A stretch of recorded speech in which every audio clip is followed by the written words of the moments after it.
گمان میکنم خدایان با دستهای خود تو را ساخته و به زیبایی آراستند. تو این چنین فکر نمی کنی؟ هونیفر پیشکار قصر ما را به اینجا بخواد.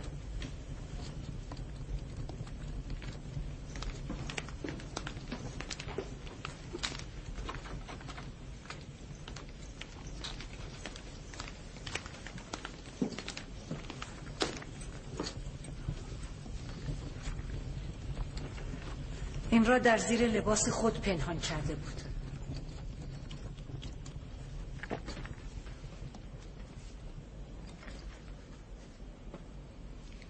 این سند فروش یوزاسیف است بانوی من. شخصی به نام شمعون یوزاسیف را به مالک فروخته است. این باید در خزانه قصر ما باشد، نه نزد تو. هر تو میل شماست.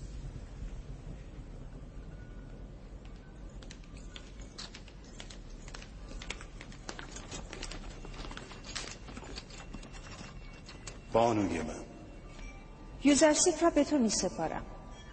من می خواهم او درست تربیت شود، روش زندگی در قصر و رفتار با بزرگان را بیاموزد.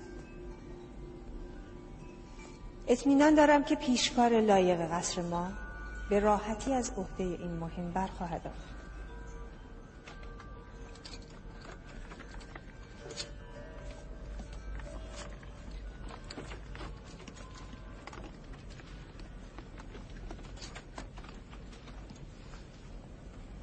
فکر میکنی این تعظیم او از سر علاقه و احترام است؟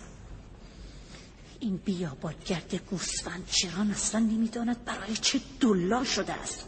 آن وقت شما توقع دارید تعظیم او از سر احترام و علاقه باشد؟ در این لباس چقدر زیباتر شده. آشکارا از او تعریف نکنید، مغرور میشود. با من بیا.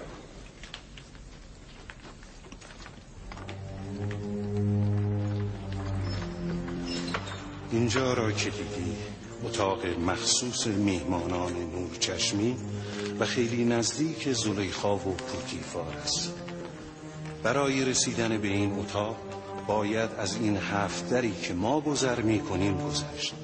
این 7 در را قفل‌های محکمی است که اگر بسته باشد احدی را توان ورود و خروج به این اتاق نیست. کلید این درها فقط در دست بانو زلیخاست. و این چشمانداز زیبای قصر ماست. و از اینجا نیل بزرگ ما در مصر به خوبی قابل مشاهده است. و در آن سو در غرب دنیای اموات مشاهده میشه. با من بیا.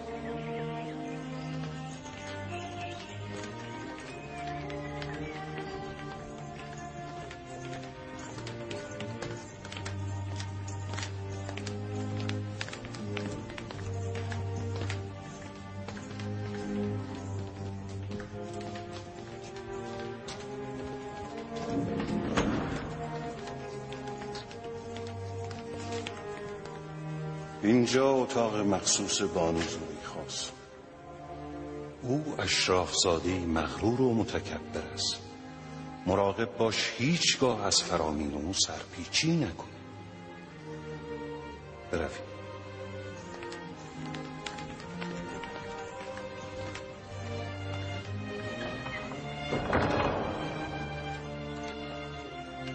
اینجا اتاق استراحت و کتابخانه مخصوص جناب پوتیفار است. پوتیفار دومین مرد بزرگ مصر است و تو باید یاد بگیری که در برابر او و دیگر بزرگان چگونه کرنش کرده و با آنان احترام گذاشته. او نیز سوفر، کتابدار و کتابخانه مخصوص جناب پوتیفار است. بروید.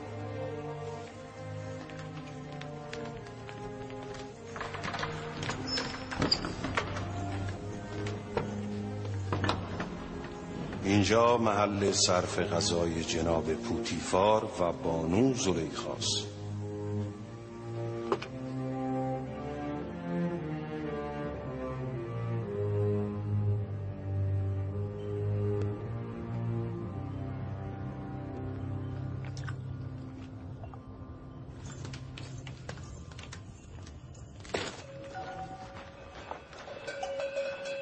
من باید یوسف را نجات دهم. باید راهی بیام. مگر یوسف در اسارت یا بند و زندان است که نجات دهی؟ در هر حال او یک برده است. اما او در آن قصر با شکوه شباهتی به برده نداشت. اگر قفس پرنده زیبا بود، آن پرنده اسیر نیست. من هیچگاه مصر را ترک نخواهم کرد مگر یوسف را نزد یعقوب نبی ببرم. ولی تو دیدی که عزیز مصر و همسرش یوسف را دوست داشتند. اما نه به اندازه یعقوب نبی. من یقین دارم که او در آتش فراق یوسف می‌سوزد. ولی مالک، یوسف گفت که آمدنش به مصر به اراده خداوند است. این آخرین سفر تجاری من بود. هرچه زودتر کالاها رو بفروشید و به سوی بابل باز کردید.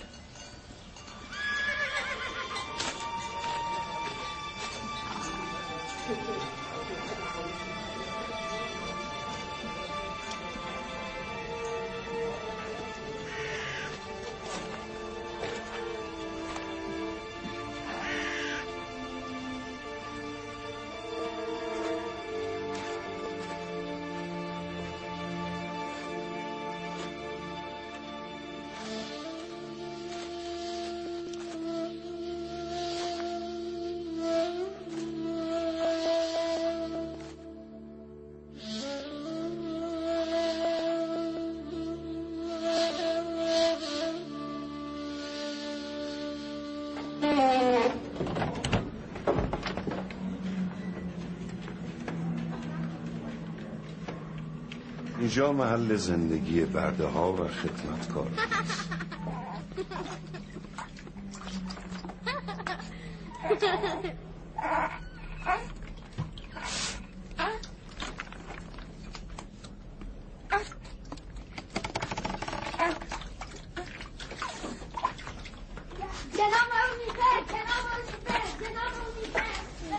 اینها همه کارگران قصر کوتیفار هستند. یا در قسمت‌های مختلف قصر کار می‌کنند یا در مزارع پاپیروس و پنبه به کشاورزی مشغولند. تعدادی از مردها و زنها همکنون سر کار هستند. در هر یک از این اتاق‌ها یک خانواده زندگی می‌کنند. چرا اینها این همه فقیر و بیچیزن؟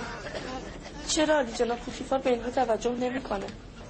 وضع خدمتکاران قصر و کارگران مزارع در طفس به مراتب بدتر از این است.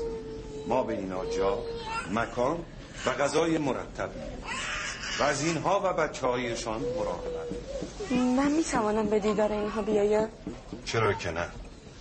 ولی بهتر است از بانو زلیخا و عالی جناب پوتیفار اجازه بگیریم. اینها برده های مخصوص حمل کجاوه است.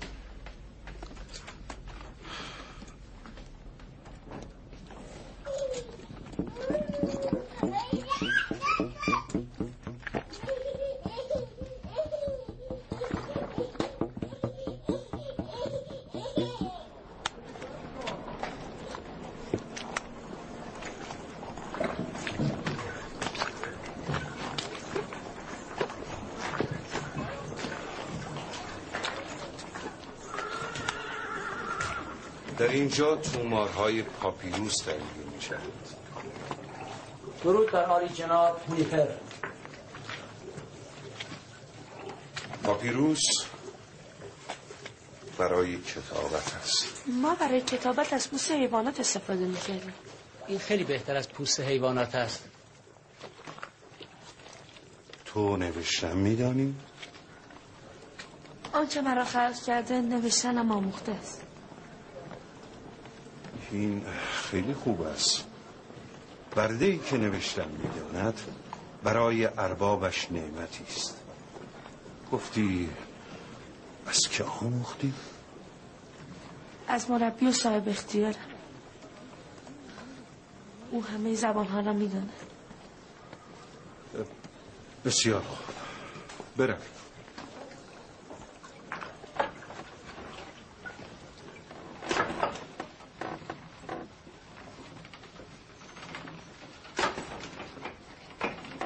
اینجا محل بافت کتان است. کتان همان پارچه است که به دور کمر می‌بندیم و از آن لباس درست می‌کنیم. نازکترین کتانی که اینجا بافته می‌شود به کتان سلطنتی معروف است. این کارگاه فقط برای اهالی قصر کتان می‌بافد. بانو زلیخا اشرافزاده است مصری که در این کارگاه زیباترین پارچه ها برای ایشان بافته می‌شود. بروید.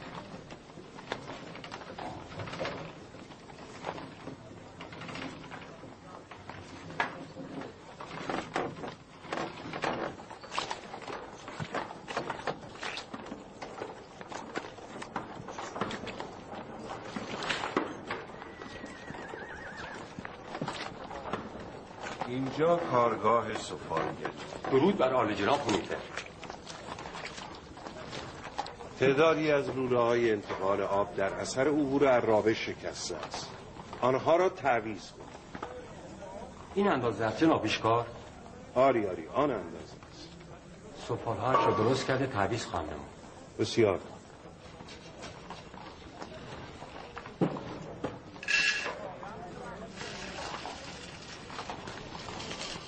اینجا انبار آذوقه است. تمام مواد مورد نیاز خبازخانه و آشپزخانه در اینجا نگهداری می شود.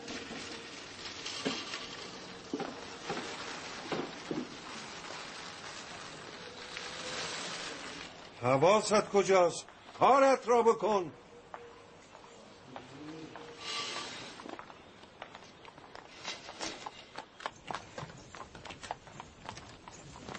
فراموش نکن از این پس تا تو را صدا نزدن و سؤال نکردن پاسخ نمیده. زلیخا زن متکبری است و گاه همچون درباریان سختگیر و بی‌رحم نیز میشود.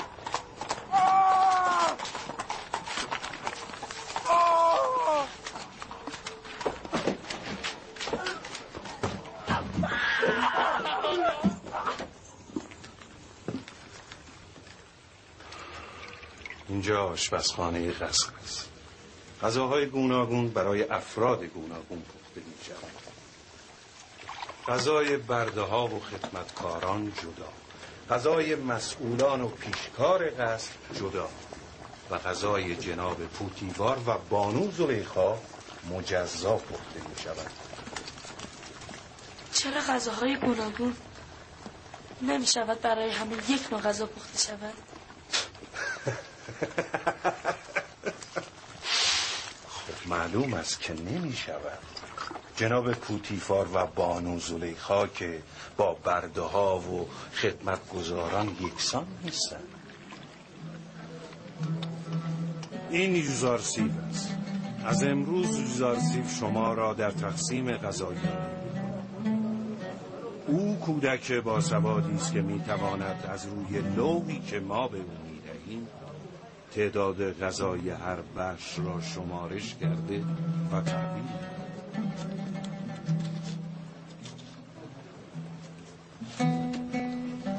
میبینی با چه اشتیاق به تو می‌نگرند.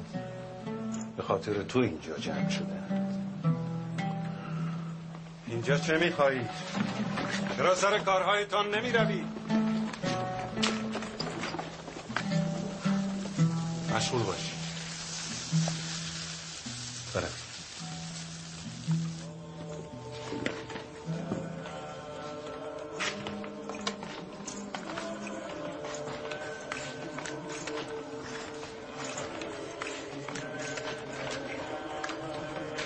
اینجا معبد قصر است. پوتیفار و بانو زلیخا و دیگر اهالی قصر در اینجا عبادت می‌کنند. ما خدایان خود را در اینجا نگهداری می‌کنیم. یعنی خدایان شما نیازمند جا و مکانند؟ خب معلوم است. در باد و باران زیر آسمان که نباید بمانند.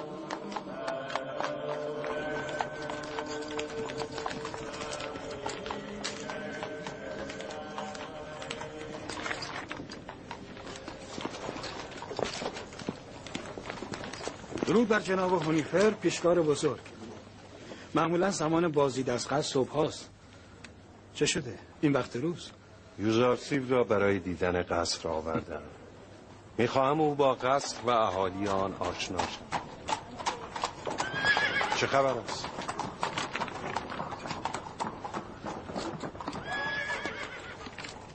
از جواهرات قصر دزدی شده.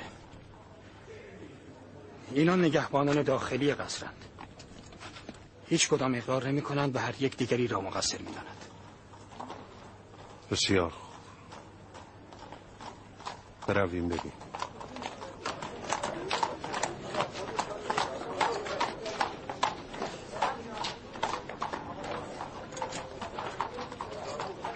هر دو را جهت عبرت نگهبانان و ساکنان قصر باید از طناب آویخت. اگر اقرار نکردن حتما این کار را بکنید. ولی دزدی کار من نیست. من سوگند میکنم، به خدایان سوگند میکنم. من که با این سر صداها نمیفهمم چه میگویید.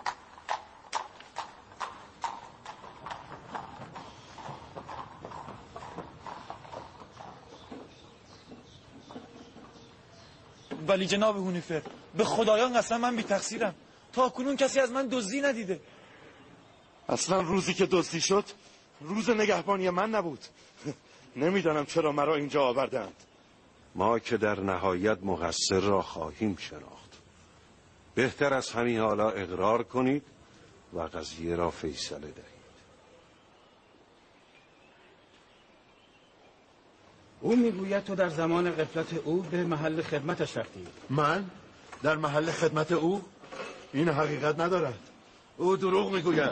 اشتباه کردم. مجبور شدم.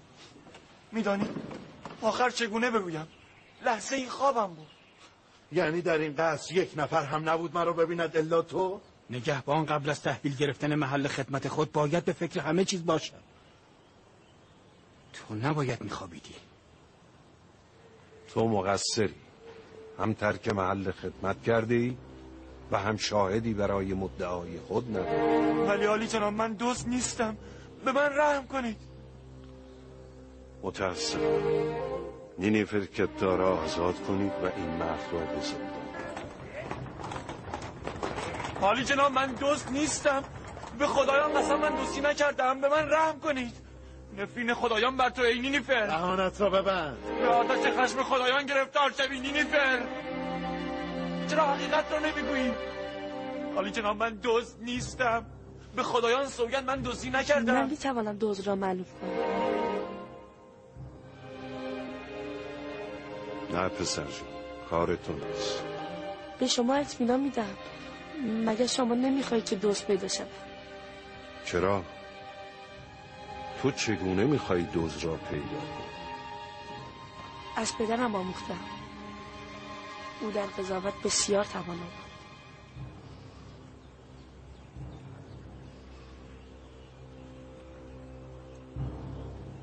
اطمینان داری؟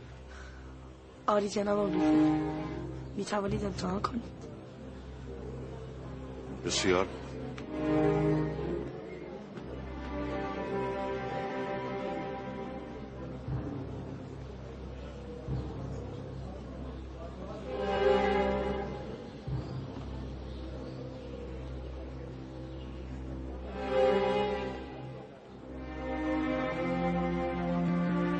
من میدانم دوست کیست. بهتر است اقرار کرده و جرم خود را سنگین‌تر نکند. اصلا روزی که جواهرات قصر گم شد نوبت نگهبانی من نبود. من بیگناهم. من دزدی نکردم. شاهدی ندارم. اما خودم دیدم که نینیفر از اتاق جواهرات بیرون می آمد. من بیگناه را می شناسم. هیچ بیمی به خود راه ندهد. گناهکار را هم می شناسم. به زودی همه او را خواهند شناخت. از جناب هونیفر می خواهم که اگر گناهکار را معرفی کردم بلافاصله او را گردن بزنید. من فقط می خواهم او را بشناسم. خدامون آماده است. به او مهلت نخواهم داد. فقط او را معرفی کنید. جناب رودامون، این دو کنار این باغچه زانو بزنید.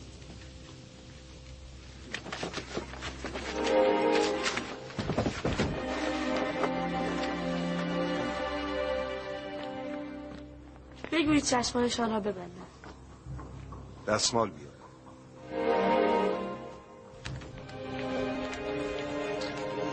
دست او را ببر.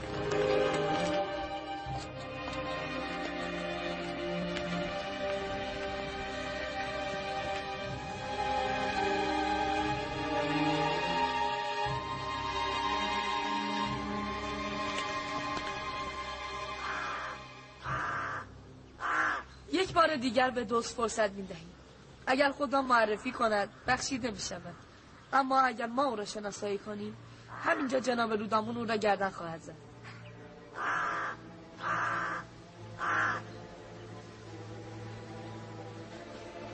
دوست بوس شمشیر خود را بکشید.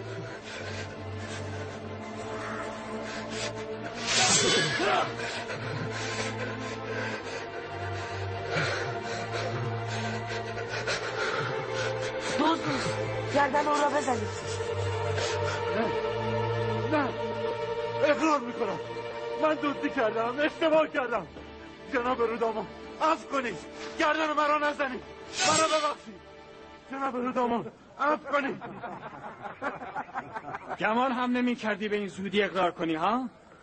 آفرین یوزارسی، آفرین. ببریدش.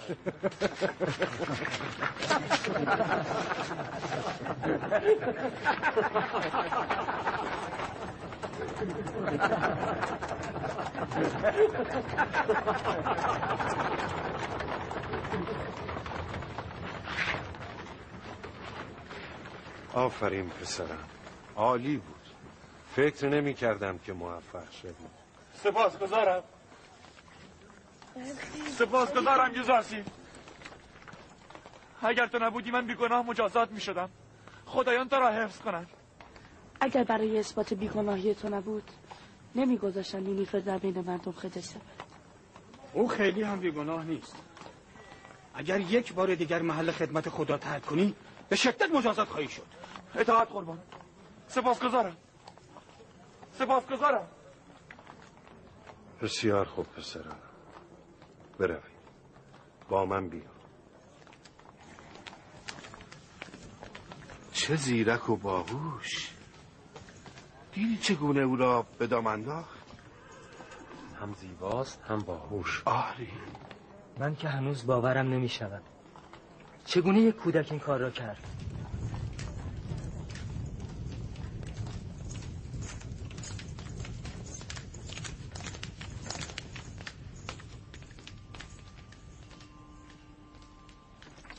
او که فکر میکرد همینک گردن زده خواهد شد به سرعت از جای برخاسته به گناه خود اقرار کرد. او میگفت نه نه نزنید، من دزدیدم، من گناهکارم، من خود اقرار میکنم. و این ترفند یوزارسیف همه را به حیرت انداخت. هیچ کس فکر نمیکرد که کودکی چون او این همه زیرک باشد. من باید از جناب پوتیفار به خاطر این هدیه ارزشمند سپاسگزار باشم. یوزارسیف با سواد نیز هست. از امروز دیگر کسی نمیتواند غذای اضافی بگیرد. یوزارسیف سهم هر کس و هر قسمت را از روی نوشته تحویل میدهد. سواد یک برده برای اربابش نعمت بزرگی است. استراحتگاه یوزارسیف را کجا قرار بده؟ هنوز تصمیم نگرفتیم. معلوم است خوابگاه برده ها، این که تصمیم نمیخواهد. نه، در میان برده ها نه. همینجا در همین قصر باید باشه. اتاقی که دیشب نشانش دادم. ببینم یوزارسی، از اتاقت راضی هستی؟ سپاسگزارم. اگر اجازه دهید من دوست دارم خوابگاه هم نزدیک مستخدمین قصر و برده ها باشه. من میگویم تو کجا و نزد چه کسانی باید زندگی کنی. متوجه شدی؟ وجود یک برده در قصر خلاف مقررات است. موجب حسادت و طغیان دیگر برده ها خواهد شد. وقتی من و خداوندگار این خانه جناب پوتیفار به این کودک علاقمندیم، دیگران حق اظهار نظر ندارند.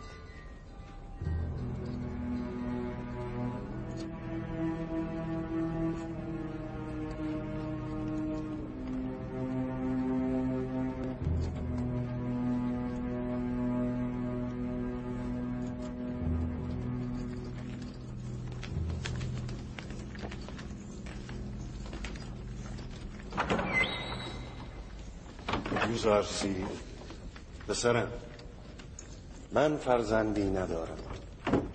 مرا مثل پدر خودت بدان و هر گونه مشکلی داشتی به من بگو. سپاسگزارم.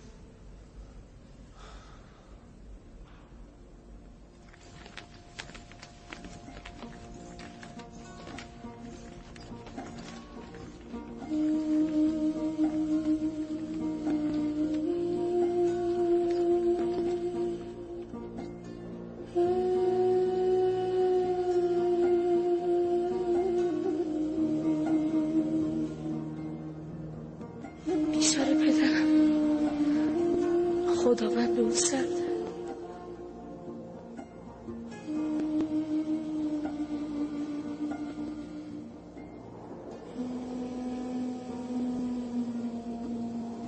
آهای گرگ های کنعان، با شما هستم.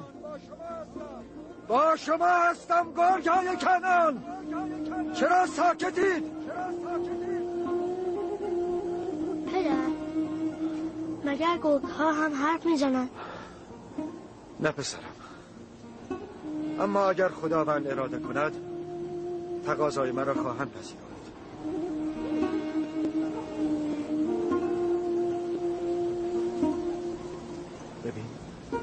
ببین پسرم، آمد.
بر سر برادرتان چه آورده اید؟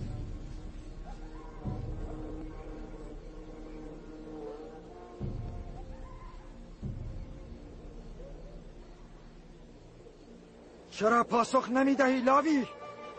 قبلا که گفتیم گرگ. دروغ میگویی. گرگ انکار کرد، گفت از یوسف خبر ندارد. گرگ؟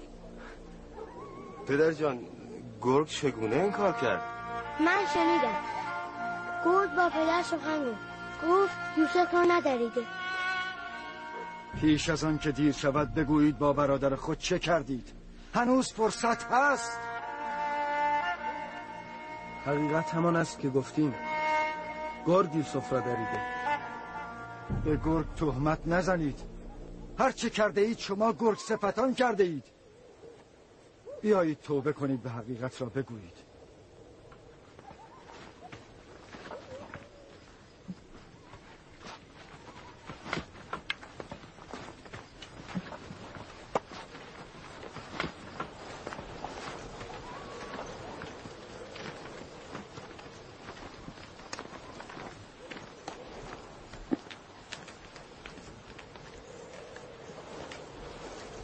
خداوند به هر کسی مجال توبه نمیدهد، به خصوص کسانی که قلوبشان از سنگ است.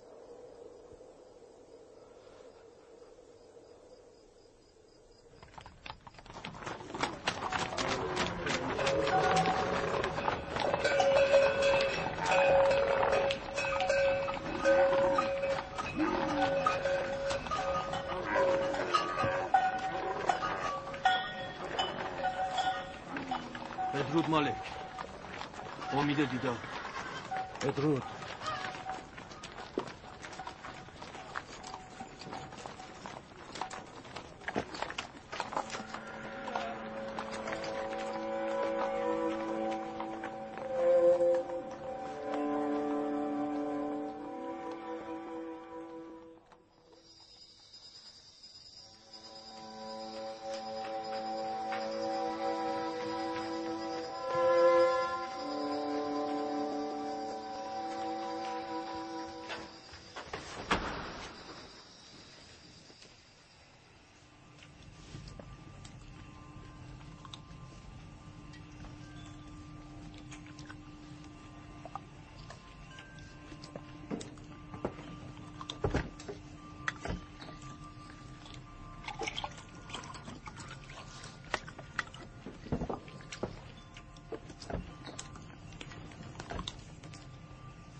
یوزارسیف را به اینجا بیاورید.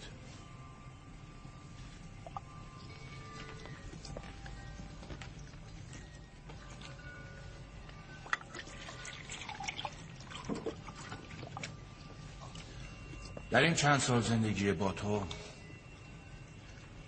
دریافتم که من هیچگاه صاحب فرزندی نخواهم شد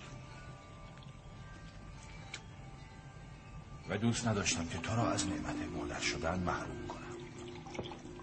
اولا که ما چند سالی بیش نیست که ازدواج کردیم. از کجا که در آینده صاحب فرزند نشویم؟ گذشته از آن علاقه من به خداوندگارم جناب پوتیفار به خاطر فرزند نیست.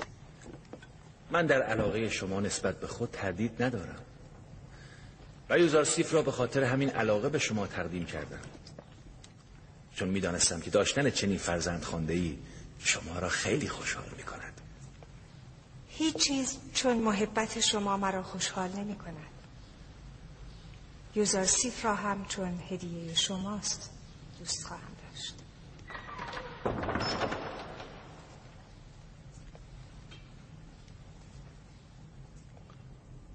فکر میکنی اگر روزی صاحب فرزند شویم همچون یوزارسیف زیبا و دلنشین خواهد شد؟ شاید، ولی چون او باهوش و دانا قطعا نخواهد شد. تو چه کرده ای که بانو زلیخا این همه از تو تعریف میکنه؟ ترفندی که امروز یوزارسیف برای دستگیری دزد جواهرات به کار بست همه را متحیر کرد. عالی جناب، امروز همه جای قصر سخن از هوش سرشار یوزارسیف بود. همه میگفتند یوزارسیف نینیفر کپتاه را به زندان فرستاد. در همین روز اول ثابت کردی که میتوانی پسرخوانده بانو زلیخا باشی.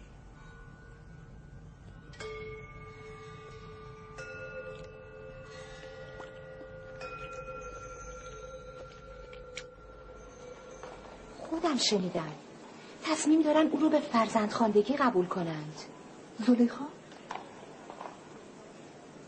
زلیخا قبول کرد که یوزارسیف فرزندخوانده او شود؟ چیزی نگفت، اما به نظر موافق بود.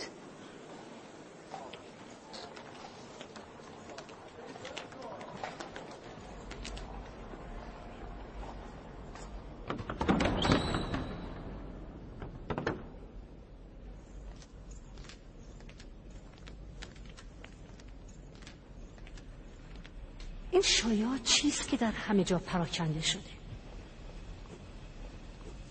میتوانم حدس بزنم. حتما در مورد یوزارسیف است. آیا فرزندخواندگی یوزارسیف حقیقت دارد؟ انتخاب خوبی است، نه؟ این خلاف سنت‌های قومی و آیین مصر است. یوزارسیف یک بیگانه و از نژادی پست است و با اشراف زاده‌ای چون شما هیچ تناسبی ندارد.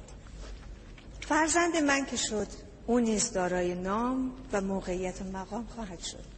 با آیین و ایمان او چه می‌کنید؟ از کجا که او دشمن آمون و مخالف آیین مصر نباشد؟ حرف‌های عجیبی می‌زنید. نهال‌های نرم و قابل انعطاف به راحتی تغییر شکل می‌دهند و اصلاح می‌شوند. بیایید و از این فکر صرف نظر کنید. این به نفع شما نیست. من تصمیم خود را گرفتم. تو هم به جای گفتن حرف‌های مایوس کننده یاریم کن. پس بگذارید حرف آخر را بزنم. من امروز نزد جادوگر معبد آمون رفتم و مشخصات یوزارسیف را به او دادم.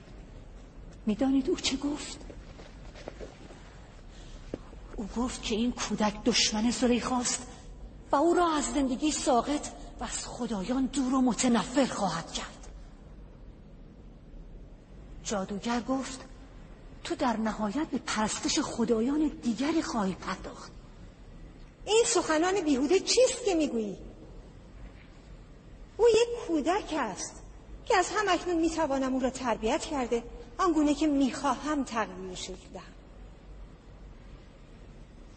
از فردا او را مرتب کرده نزد من بیاورد. میخواهم او را با آداب و سنن مردم مصر آشنا کنم. تو هم در این کار یاریم کن. همه نگرانی من به خاطر شماست. اگر این گونه اراده کرده اید باشه، اما فردا نگویید که کاری ماما نگفت.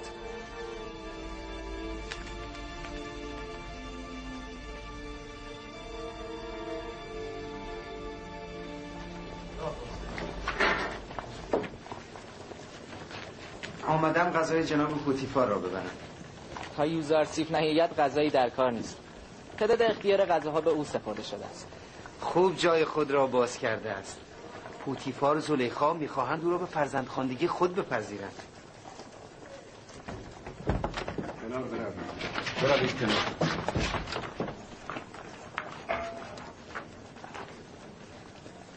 شماره و تعداد تمام افراد قصر نزد یوزارسیف است. به هر کس و به هر قسمت به تعدادی که او گفت غذا میده.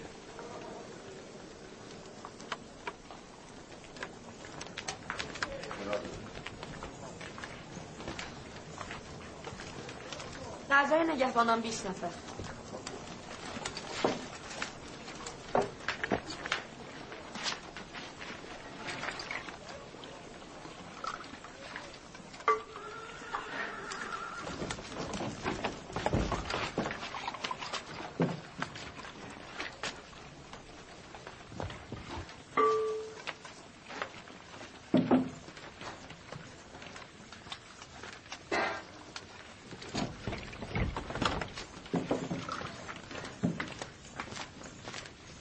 نفر. تعداد کاهنان معبد 5 نفر است. 20 هم چرا؟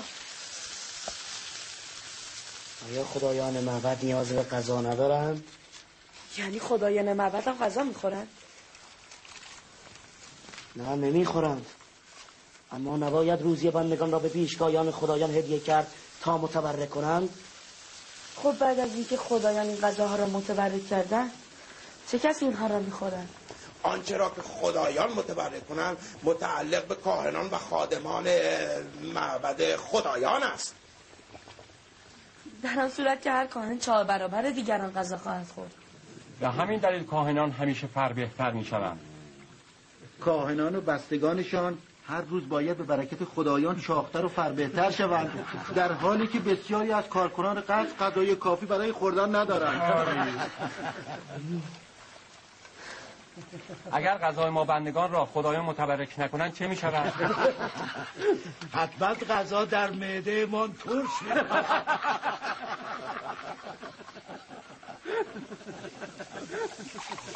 بس کنید.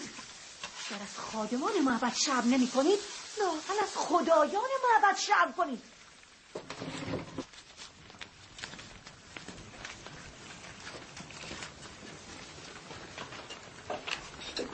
این جادوگر رفت که برای یوزارسیف دسیسه کند.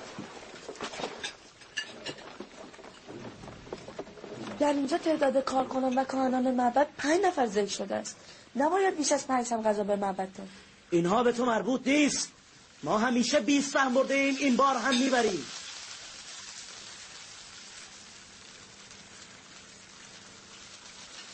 امروز هرچه میخواهند با آنها بدهید تا جناب هونیفری مشکل را حل کنند.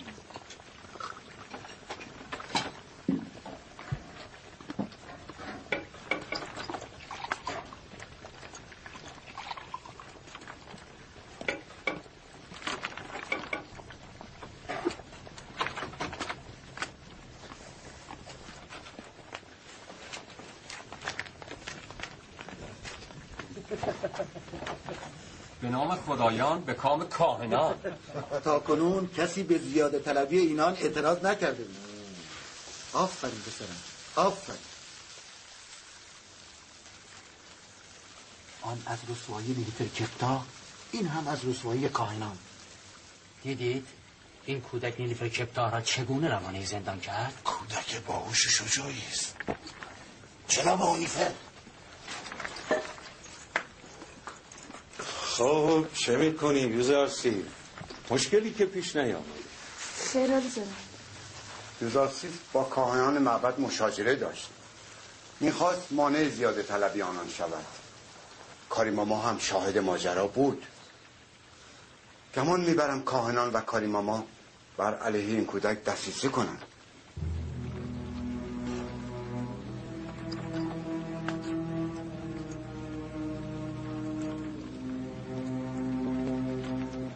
غذای عالی جناب آماده است؟ بله عالی جناب. بردار برم.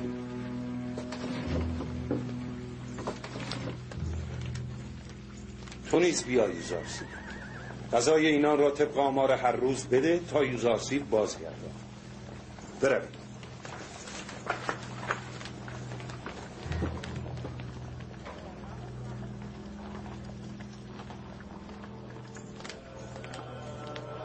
شما که نبودید ببینید اهالی قصر چگونه به ما میخندیدن. کارکنان قصر هم با او همدست شده بودن. پوتیفار یک کودک را مسئول پخش غذای اهالی قصر کرده؟ هونیفر او را مسئول کرده. من یقین دارم که او کافر است و خدایان ما را نمیپرستد. اگر این گونه باشد اجازه نمیدهم جان سالم به در برد. من با بوتیفار و زلیخا سخن خواهم گفت. نگران نباشید.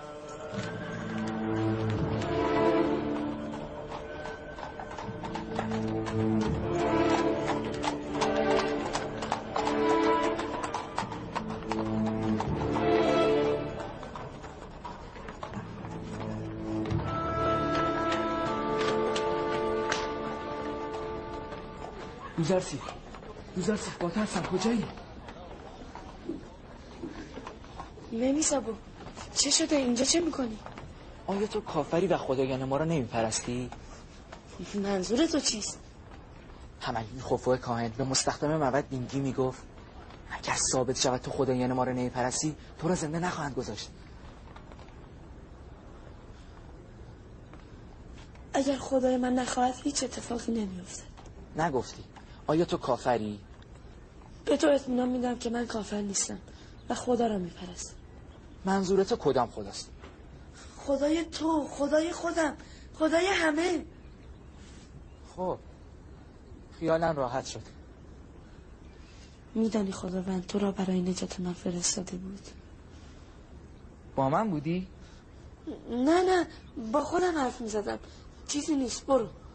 میای با هم بازی کنیم؟ آری آمدم.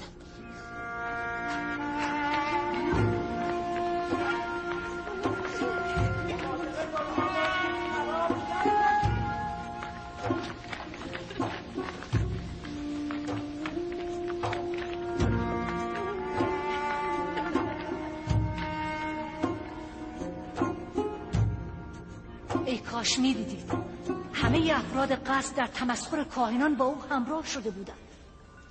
چگونه یک کودک میتواند موجب تحقیر و تمسخر کاهنان معبد شود؟ به کنایه میگفت کاهنان به نام خدایان غذا میگیرند و خود را پروار میکنند. من این مطلب را به او تذکر خواهم داد. من تردید ندارم او نه آمون را میپرستد نه هیچ یک از خدایان را. جناب پوتیفار منتظر بانا هستند. زمان صرف نهار است. مراقب این کودک باشید. اگر ارباب معابد را به خشم آورد جان خود را در خطر قرار داده است.